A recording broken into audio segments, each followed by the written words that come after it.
All right, y'all, welcome back to another episode of hashtag CB99 Talks. I'm Combo Breaker 99, and this is episode 54. All right, y'all, back with another one, man. These weeks been going by fast. Every time, I do one episode, week goes by, and I'm like, dang, it's time to do another one. Dang, I've just been so busy doing other stuff, life, and of course doing other stuff on the channel. But just definitely want to thank, my new subscribers on the channel, and definitely, on the platforms I've been posting this podcast on, definitely appreciate everybody coming through to support. I love talking combat sports, especially WMMA and boxing. But man, for today's episode, I want to do something different. Something I did a couple of times, since we have some fights coming up and it's kind of a fight overload again for me. I'm going to do this episode focusing on, the fights. I'm going to just do an episode focusing on the fights, and I want to do my breakdowns and predictions and, my keys to victories for some upcoming fights. Boxing. I'm going to include boxing in this episode this time too, because it's a big match. It's considered a big boxing match. It's not really one I've been dying to see, but I just want to cover some boxing this time because this is kind of a big significant fight for the world of boxing. And might as well get that out of the way, let y'all know which fight it is. It's Canelo Alvarez versus Billy Joe Saunders. This is a unification for the super middleweight division. And anytime we have unifications, I want to try to cover them because we're getting closer to like undisputed champion, which is something we need in the world of boxing. So it is a meaningful fight. So I want to do a quick cover about this fight between Canelo Alvarez, Billy Joe Saunders, and give you my pick on who's going to win tomorrow. And of course, I want to give you my keys to victory, breakdown prediction for Michelle Waterson, the main event for tomorrow. Michelle Waterson taking on Marina Rodriguez, and Amanda Ribas versus Angela Hill. These are some good fights. I know Rodriguez and Waterson is taking place at flyweight, but it's still going to be a good fight. I'm going to watch it. And Ribas versus Hill, this is a good strawweight fight.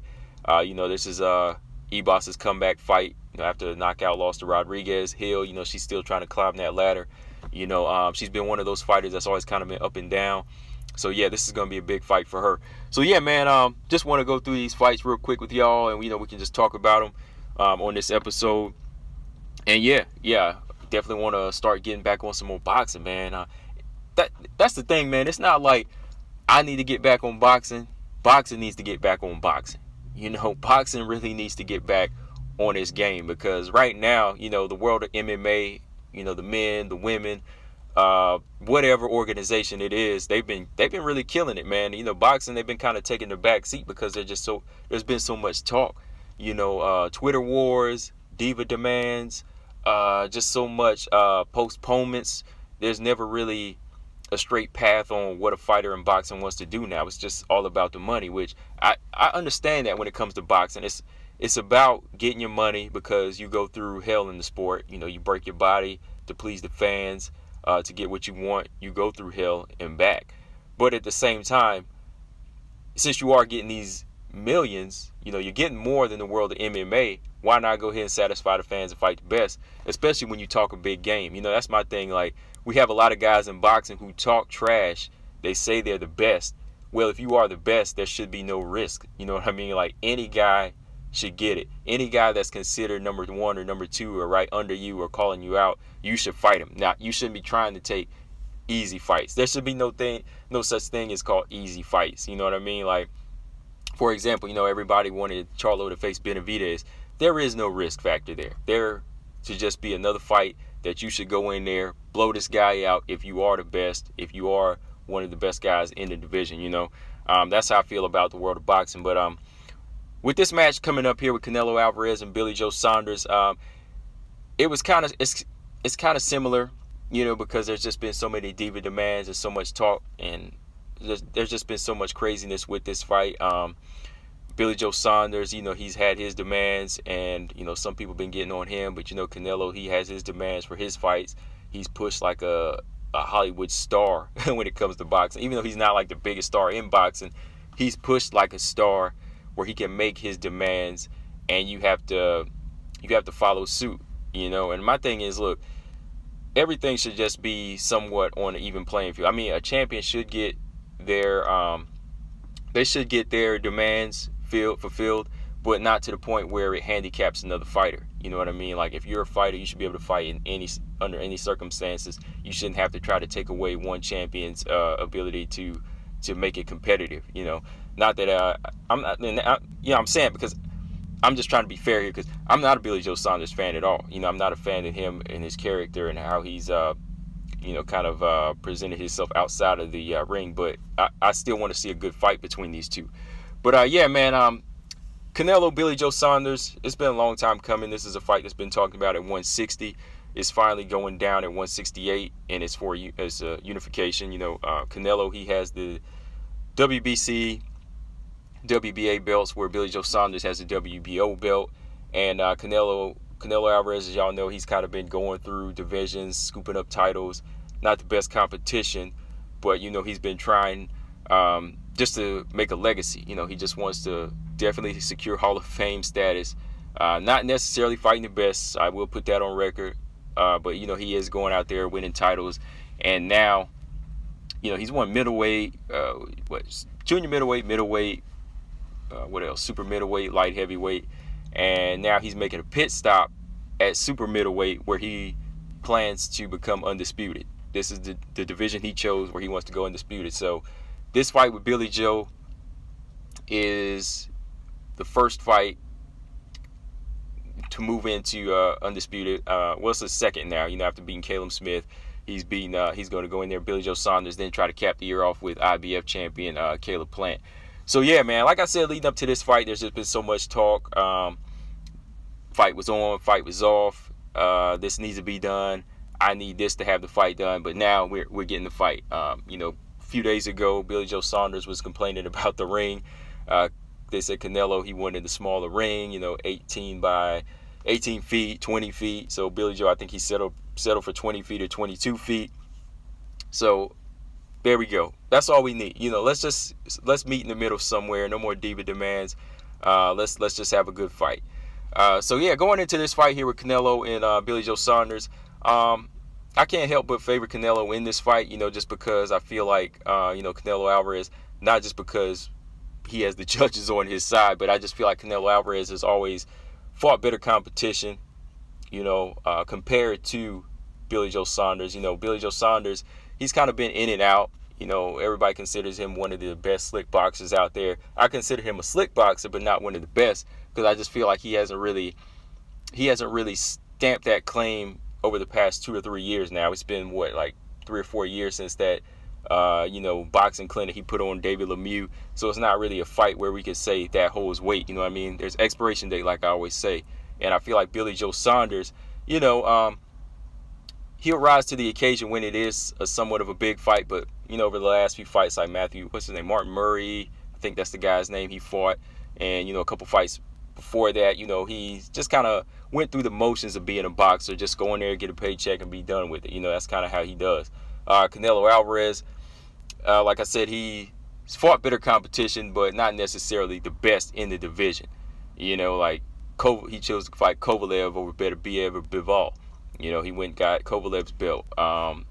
Fighting Caleb Smith, fighting Rocky Fielding instead of, you know, the Benavidez and the Charlos or Demetrius Andrade. You know what I mean? So now he's finally kind of stepping it up with a slick boxer and Billy Joe Saunders, because this fight here kind of throws him off of his past track record of just fighting guys that kind of plod forward, or guys that just fight backward that don't really throw back. You know what I mean?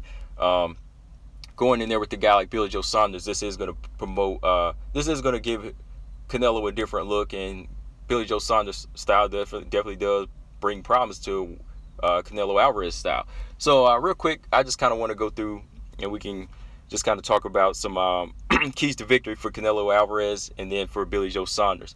For Canelo Alvarez going into this fight here, I feel like he needs to go ahead and start applying effective pressure on Billy Joe Saunders. You know, don't give him any room, don't give him any chance to kind of feel him out, or, you know, even win the early rounds with just like jab and then sticking and moving. Canelo Alvarez just needs to go ahead and start putting his jab in the face of Billy Joe Saunders, to the body, to the chest, start switching levels, and just fight at a good mid-range and control that pressure.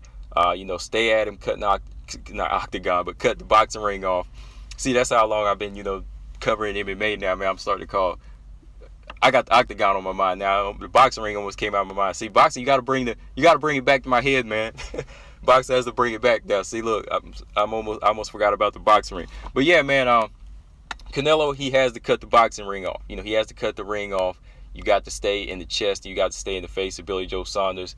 This is a guy that uses his legs, so you got to take his real estate away, take his legs away, start with that jab, and start going to the body, which is my next body attack. You got to go to the body, do those little feints with the jab, go straight with the left hook to the body, and double it up. Double left hook to the body, use the right hand to the body, follow with left hooks. Canelo Alvarez, I feel like he's a very good combination puncher.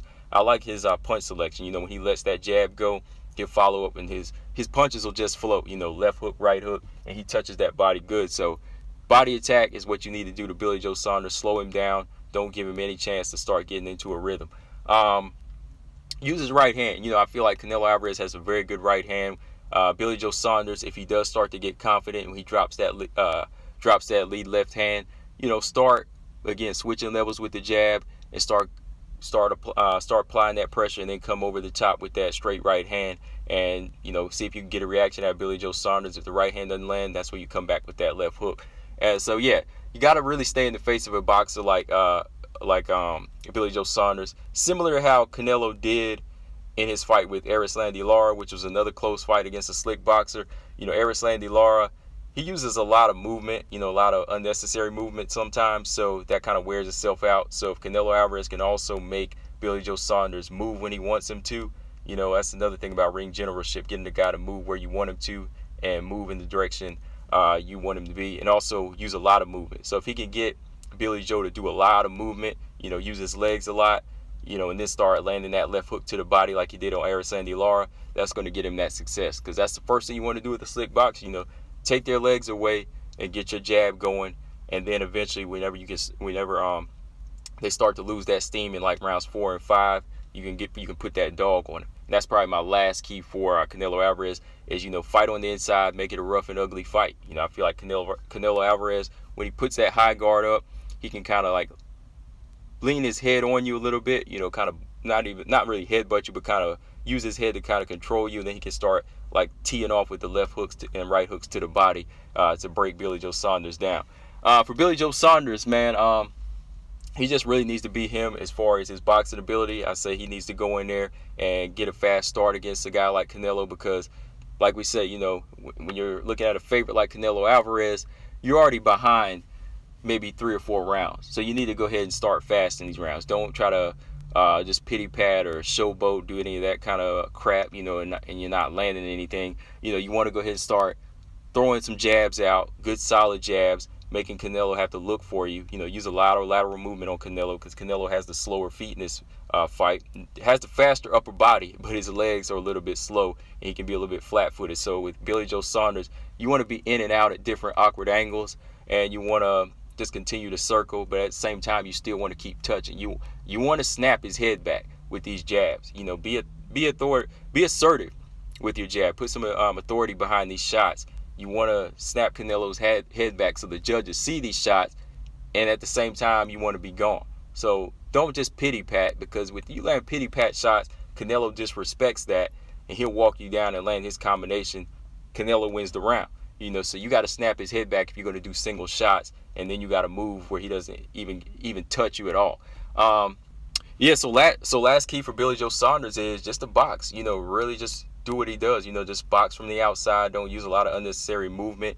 Put the combinations together. Stay away from the ropes, and just continue to circle Canelo and stay out of his reach. As long as you can stay out of Canelo's reach, you're good. If you're a slick boxer and you stay out of his reach, you're good, because like I said, his feet aren't that fast, and he'll kind of stay in that one gear until he gets in close. That's when he lets his combinations go. So if you can just keep him at the end of your jab, if you can just make Canelo follow you, and he's not able to cut the ring off, then you're in good standing. You can just stay on the outside and stick and move. So yeah, man, I think this is going to be a decent fight. Like I said, it wasn't one I was really looking forward to. I was trying to see this Canelo Charlo fight, man, but they just could never get that fight to fruition at 160. But I think it's going to be a good boxing match because, like I said, it's going to be a different look for Canelo Alvarez, something he hasn't seen in a while. And for Billy Joe Saunders, he hasn't been in a fight of this caliber ever. He's never been in there with guys like Demetrius Andrade or Triple G. So I think it's going to be a fight that's going to make him really have to step up his game. And this is a level where Canelo's been time and time again. So with that, man, my prediction for this fight, I think this fight is going to go the distance because I think that Billy Joe Saunders, he will stay fluid, and he's going to be using a lot of movement in this fight, and he's going to avoid getting hit clean. He will get rocked a few times in this fight, I think, if he gets caught on the ropes, but I think he's going to avoid getting caught by those combinations. He's going to roll with a lot of shots, but he will get outworked in some of these rounds. I think he will start to box Canelo early in the first half until Canelo starts to close in and he starts to work that body and slow Billy Joe Saunders down, because I still think that Canelo, he's a bit more stronger and powerful at 168. So yeah, with that, I think Canelo Alvarez, he's going to win a unanimous decision in this fight. I think he's just going to outwork Billy Joe Saunders, and I think he's just going to keep Billy Joe Saunders moving. Billy Joe's going to try to stick and move, but Canelo's just going to eventually break that body down and just outwork him. But Billy Joe Saunders, he'll make it out, I think, to survive. So yeah, I got Canelo Alvarez winning by unanimous decision. So yeah, man, let's move to the UFC. Let's cover these WMMA fights real quick, and I'll give you my picks for Amanda Ribas versus Angela Hill, and the main event, Marina Rodriguez versus Michelle Waterson. But yeah, man, let's talk about Amanda Ribas and Angela Hill first. A lot riding on this fight for both ladies. Amanda Ribas, she's coming off a knockout loss to Marina Rodriguez. Angela Hill, she's coming off a very close, controversial loss, 5-round loss to Michelle Waterson. In a fight, I felt like Angela Hill had pulled out. I feel like she did enough to win the fight. But, nevertheless, they're both down below Waterson and Rodriguez right now, so they got to fight their way back up to the top. I feel like Amanda Ribas right now, she's been in good spirits. She's been getting right back on track. Doesn't seem like the knockout really took her off track a little bit. Maybe she just took some time off, worked on some things. And the one thing I do got to say about the knockout loss to Rodriguez, I feel like Ribas just, executed the wrong game plan in there, right? It wasn't like she was exposed or anything like that. It didn't have anything to do with her being overhyped or anything like that. I just felt like she just disrespected the power and the striking of Marina Rodriguez just by her game plan of trying to walk Marina Rodriguez down and, not trying to set up her takedowns, so she walked into the shot, she paid for it, so now she has to fight her way back up. So going into this fight here with Angela Hill, she has a lot to prove, the veteran of Angela Hill. Angela Hill, she's been kind of up and down throughout her career. She's always kind of battled between second tier and third tier with me.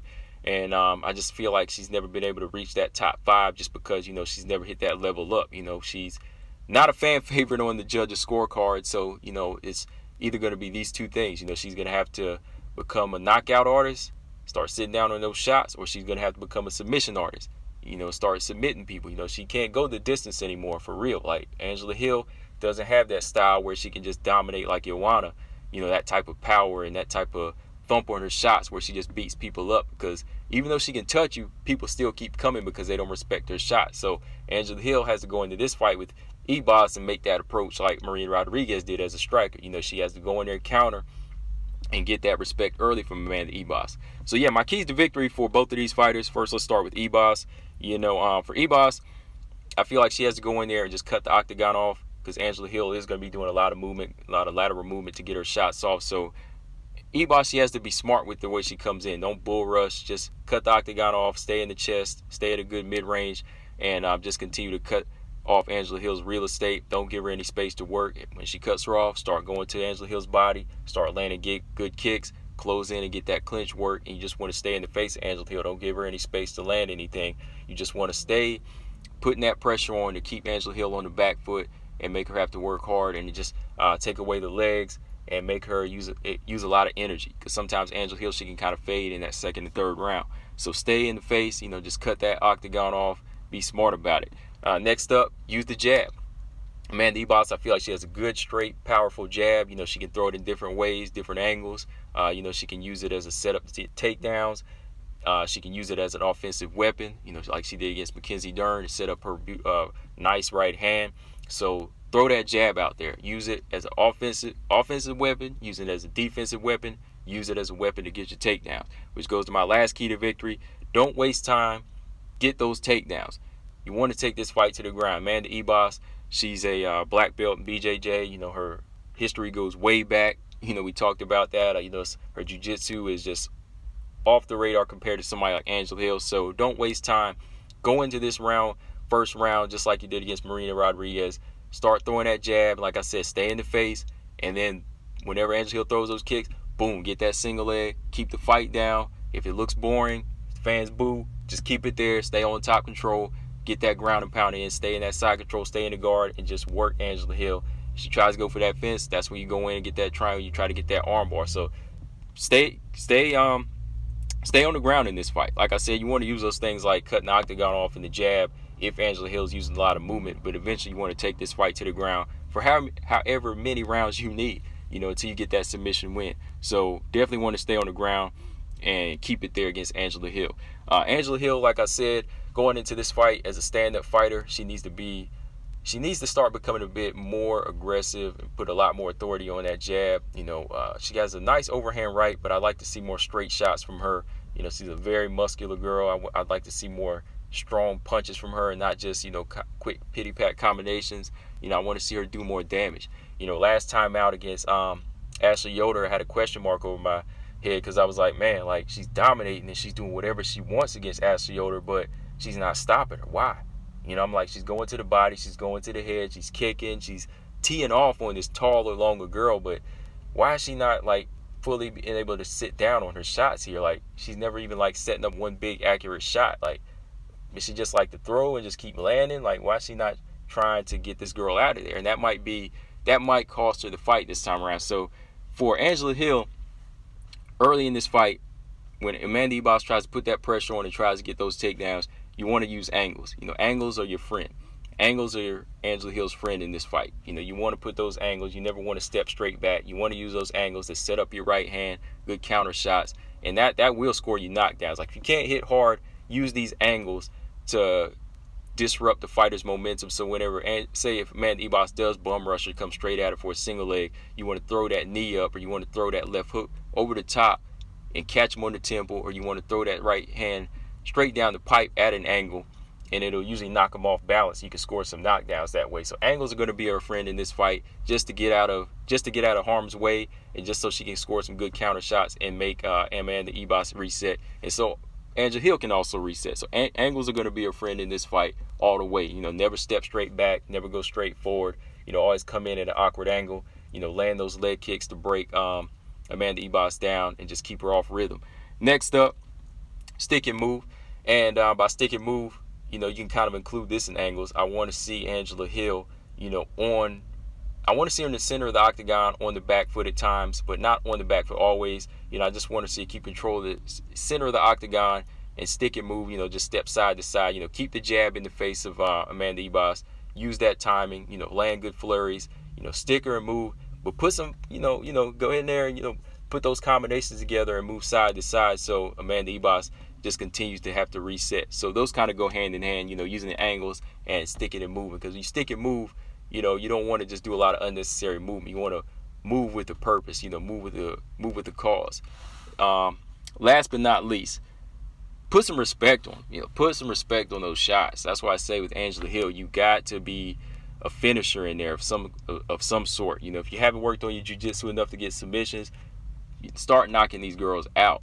And I say put respect on your shots because you're going to have to get the respect of Amanda Ebas. Amanda Ebas, if she can take your shot, she's going to come in there and just say, okay, I can take a few shots. Boom, got her down to the ground, submit you, ground and pound, whatever. So Angela Hill, you got to go in there and sit down on your punches at times. If you get into the pocket and Amanda Ebas throws that shotgun down jab straight up the middle, or she throws right hand over the top, you got to start countering. You got to come back with your feet planted and land a good or hard right hand or you need to start really throwing some hard calf kicks and body kicks to really take the win out of these fighters. I think what her last stoppages were against Aurelian Carnelossi and Hannah Cyphers.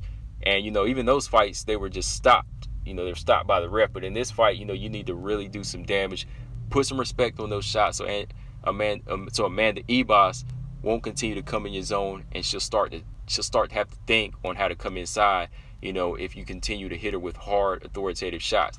So I really want to see Angela Hill sit down on that right hand in this fight. I want to see her throw a hard, straight jab up the middle, a good, hard right hand. That way you won't have to throw so many flurries, to really fluster the fighter. You can really throw a couple good, hard shots, like Joanna does. Even though Joanna doesn't have knockout power, she can throw some good, stinging punches, and it makes fighters just stay on the back foot because it's busting them up, and it's, hurting just enough to make them say, I don't want to feel that again. So those are the keys to victory for Angela Hill. As far as how I see this fight going, I could see Angela Hill doing well in the first round. I could see her going in there, getting into a rhythm, outstriking Amanda Ribas, because Amanda Ribas might be a little gun shy in the beginning. She might want to see if she could take the power of Angela Hill. She wouldn't want to walk into anything crazy, but eventually if she takes some shots, she will try to get this fight to the ground in a clinch. I can see Angela Hill using her defense to break a couple of times. I can see her winning the first round, very close in the second round. And as she starts to gas, the third round, I can see that's where Amanda Ribas really starts to put some hits together, and she'll start taking this fight to the ground. And I can see Angela Hill, scrambling back to the fence in this fight. Oh, man, it's a really tough call. If I had to pick,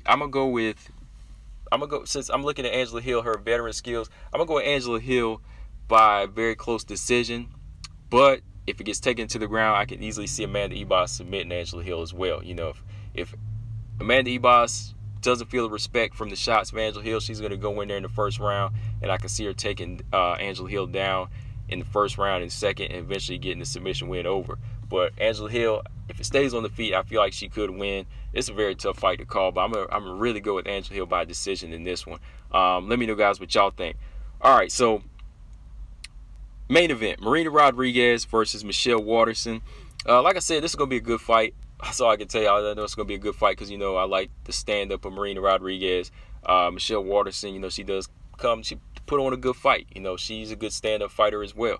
I think that the added weight to this fight is definitely going to lead to, some big thudding shots landed by Marina Rodriguez because, she's a tall, slim. She's a tall, long, tall, lanky fighter. But I feel like, this move up to 125 is going to add a little bit more pop to her shots. It's going to add a little bit more pop to her shots in this fight. Marina Rodriguez, right now her momentum is very high at strawweight. At number 6, I feel like, she has a lot going for her because she's fought just about everybody for a fighter that hasn't been in the top 5, Good names on the resume, everybody from Tisha Torres, Randa Marcos, Cynthia Calvillo, Carla Esparza, Jessica Aguilar. She's been able to grow, and that's one thing I like about Marina Rodriguez, and as far as her movement, as a fighter coming up from a prospect to a contender, I feel like Marina Rodriguez has had different looks, and she's been moved right, and that's kind of what I want to see done for Mackenzie Dern, get these different names under your belt and different looks, so by the time you get to top 5 or top 3, you've already been there and done that. You've seen it, and you've got confidence like no other. I think Marina Rodriguez, even before knocking out Amanda Ribas, I feel like she was a deadly fighter. Even coming up short in draws, I feel like she was just a deadly fighter. But the one thing that she just lacks is that ground game, her jiu-jitsu. So she's really going to have that Joanna takedown defense and really build up her physical strength throughout her her run at strawweight, I think, to really, really advance. But yeah, going into this fight here with Michelle Waterson for Marina Rodriguez, her keys to victory, since we know who the better stand-up fighter is here and the taller, longer fighter. Number 1, control the center of the octagon. I feel like Marina Rodriguez, that's where her best work is done, in the center of the octagon. Just stay poised, stay ready to strike, stay on the balls of her feet, just control it. Just control the distance and just control whatever Michelle Waterson wants to do with her positioning at times. I feel like when she's just positioned and ready to strike, a lot of fighters get her respect. They don't know what's coming. Is it a teep kick, or is the straight right hand down the middle, you know. So I just say control the center of the octagon with your jabs. Anytime Michelle Waterson tries to come in, just stay in the center and counter, bag her back with those, just back her up with those teep kicks, and just stay in the center. That's going to be your home. You know, stay away from the fence. You know, stay away. Keep your, don't keep your back to the cage at all. You just want to stay in that center where you can get your shots off and just make your opponent just continue to circle and try to find a way in. Just make the center of the octagon your home. And number 2, I got to say, is don't back straight up. You deal with Michelle Waterson, who likes to throw a variety of kicks. She'll go for that head kick in a minute. So if you're dealing with a fighter like that, and they do come inside with the flurry, say Michelle comes in with some flurries, leg kick, a couple of jabs, and goes up with that quick head kick, you never want to back straight up. Or if she come in with the right hand, you never want to back straight up, because if you do, you'll get caught with that shot, right in the face, or you'll get taken down. If you back straight up against a fighter like Michelle Waterson, you back straight up against Michelle Waterson, she's going to go in for that body locker, going for the double leg and take you down. So never back straight up. Next, number 3, the right hand. Definitely set those right hands up, but don't ignore the jab. I feel like at times Marina Rodriguez showcases her power in that right hand, but I don't feel like she throws the jab enough. She keeps that low left, and she'll kind of counter over the top. She'll flick out the jab every now and then, but she needs to start popping a jab out more. Good long jab, because she's such a tall, long fighter. Against Michelle Waterson, that's going to be effective. Pump that jab out, but come over the top with that right hand, and make that power. Make that power known, especially if you're going to be at 125. You definitely want to set those right hands up and try to get that knockout. Same way you did against Ribas, because I know Michelle Waterson, her being the shorter fighter, she's going to have to try to take chances and rush in. So set that right hand up, have it cocked and ready to go. Last up, own the clinch. Own the clinch. Whenever Michelle Waterson tries to go in for those takedowns, try to press you to the fence, start firing off knees and elbows. Fire off knees and elbows to get her off you, or just continue to hit her with those knees until you can either stop her in that clinch, or if you can take her down and you can back up, go right back to your stand-up. So own the clinch. Keep those underhooks, keep it in a tight clinch, and just work the knees. Don't let her get anything off. As soon as it goes to the clinch, just start firing off. Just start doing the damage so she doesn't get set to use her wrestling, her grappling. So yeah, those are the keys to victory for Marina Rodriguez. Control the center, don't back straight up, use the right hand, and own the clinch. For Michelle Waterson, going into this fight here, this is going to be a little bit out of her comfort zone. I know, like I said, Michelle Waterson probably walks around at like 130 something, whatever, 130 something, 140.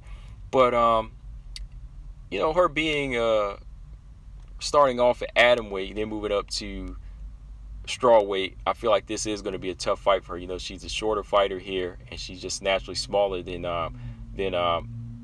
Marina Rodriguez. I feel like she's going to have to be that fighter to kind of change her style up, be a little bit more aggressive here, and she's going to have to use great timing in this fight. So for Michelle, I'm gonna say it again. for Michelle Waterson, not Michelle Rodriguez, but Michelle Waterson, I want to see her, number 1, mix it up like she has against some other tall fighters I've watched her against. Like Courtney Casey, even like brawling type fighters like Karolina Kowalkiewicz. I want to see her mix it up. I want to see her use combinations. I want to see her go in there, just go, jab, leg kick, or double leg kicks, 1-2s. I just want to see her mix it up on Marina Rodriguez, because that's one thing about Marina Rodriguez. Marina, she likes to set up those single hard shots and those single 1-2s. So if you come in and you flurry her, that'll kind of throw her off her game. So if you can throw good leg kicks, then come over the top, with her over her low left, you can catch her with a good right hand, and then you can maybe catch her with the head kick. Because like I said, Michelle Waterson, very athletic. She can switch her kicks up so fast from a leg kick, and then next thing you know, she's hitting you with a head kick. So you really want to mix it up against a fighter that likes to stay poised and they're not always throwing. They're just always ready to strike. They're waiting for you to dart in one time. So you got to use a lot of feints, and you got to mix it up. Throw low, go low, and then go high, or vice versa. So mix it up with combinations. I feel like Michelle Waterson, that's been her success against fighters like Courtney Casey and Karolina Kowalkiewicz. Next, This is number one, man. I mean, number two, but it should be number one. Is take it to the mat. Take it down. I feel like Michelle Waterson, even though she is a smaller fighter here, she has the better ground game. Brown belt and BJJ versus the purple belt in Marina Rodriguez. So you got to take this fight to the mat. Both fighters are the same height when it comes down to the ground. Height doesn't matter when you're on the ground. So get this fight to the ground, get into that guard, and just start working. Put that extra weight on Marina Rodriguez. Start staying active in the guard. Let that ground and pound go. Michelle Waterson has some good ground and pound. Let those right hands go. Put the elbows in the face. Just totally disrupt her rhythm, because Marina Rodriguez, when she's on her back, that's where she's most vulnerable. That's where she's most vulnerable. So you got to make it a very scrappy fight. Take it to the mat and look for those submissions. Next up, if the fight continues to stay standing, I want to see Michelle Waterson land the overhand right. Being the shorter fighter, when you go in there against a longer, taller fighter, you got to throw that overhand right. Because it's hard to throw a straight right hand down the pipe because your reach is, so much shorter than the longer fighter, right? So you got to come over the top, especially Marina Rodriguez having a low left hand.